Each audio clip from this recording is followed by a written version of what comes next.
लाहौर धमाका में शहीद होने वाले एसएसपी जाहिद गुंदल की नमाज जनाजा इनके आबाई गांव संदा ज़िला मंडी बहाउद्दीन में अदा की गई, जिसमें CPO Gujranwala, RPO Gujranwala, DPO Sheikhupura, DPO Mandi Bahauddin, district and session जज मंडी बहाउद्दीन, डिप्टी कमिश्नर मंडी बहाउद्दीन समेत सियासी शख्सियात नदीम अफसल चंद, नज़र मोहम्मद गुंदल, नासिर इकबाल बोसाल, नजमुल हसन शाह समेत दीगर भी शरीक थे।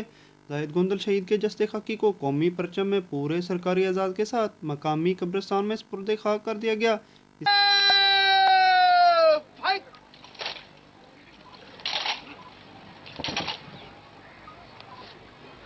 इस मौका पर सिक्योरिटी के भी इंतहाई सख्त इंतजाम किए गए थे।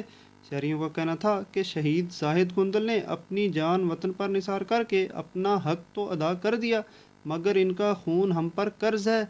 हमें दहशत गर्दी का खात्मा करके जाहिद गुंदल और दीगर शहदा के खून का हिसाब चुकाना होगा। मुनीर अहमद चौधरी, पाक न्यूज़, मंडी बहाउद्दीन।